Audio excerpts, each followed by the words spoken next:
Good evening to your fine folk of this lovely church in Brookfield. The name's Mrs. Hatcher. Mrs. Margaret Hatcher to you, though.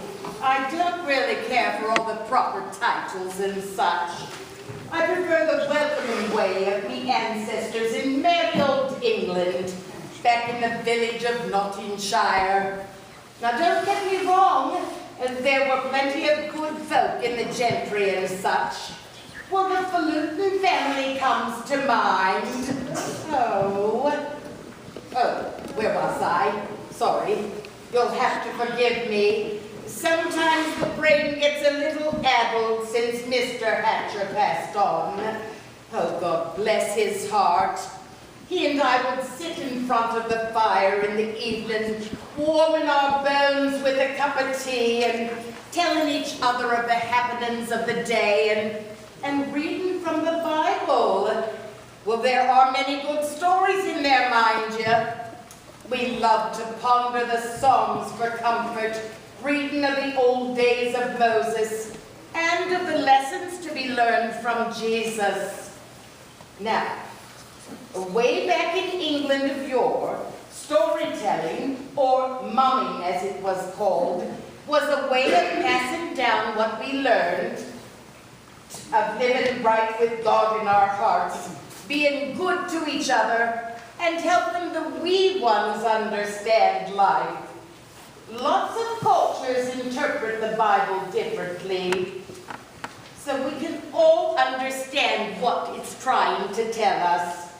Well, to my way of thinking, God and Jesus probably looked a bit different in other countries, but back in England it helps a wee bit to put the story of Jesus' beginnings in a setting we can relate to.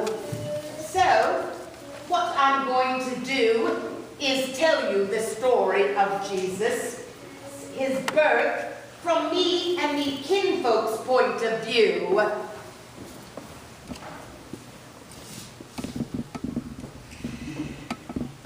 Back in medieval England, in the village of Nottinghamshire, people were feeling the pinch of lean times. King Harold was demanding taxes from all corners of the country to be collected by his knights. The people were having such a hard time understanding what all the taxes were for when they were barely getting by feeding their families and keeping thatched roofs over their heads. Old King Harold had a big castle and lots of food. The village people were getting to thinking they wished someone would come along to set this straight. Our story begins.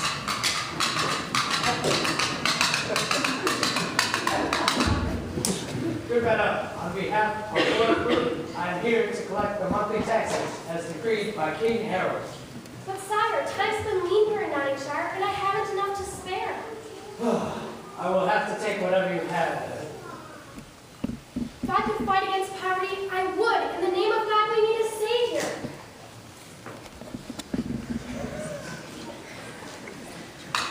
As you can see, times were tough back in those days.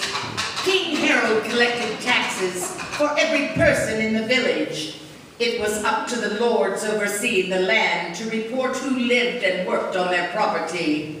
To their way of thinking, the people all wanted what was best for the families and wanted to share the fruits of the earth.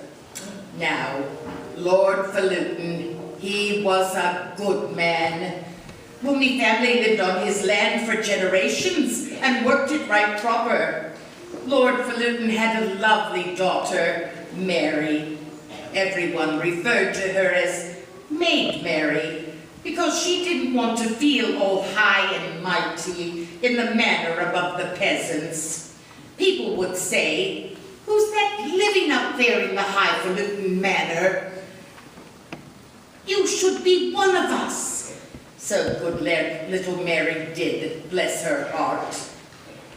The people came to see that Lord Falutin treated his tenants with kindness, and he really was not the tyrant King Harold was. They would do their best to treat the land and his family kindly. Well, that is what the Bible told them. You remember Luke 6:31? And as ye would that men should do to you, do also to them likewise. However, the people of King Harold's court did not see things that way.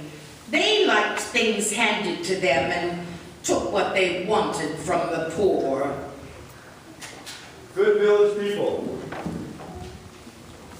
on my land, I'll continue to allow you the fruits of this land to survive, for the Bible tells me so.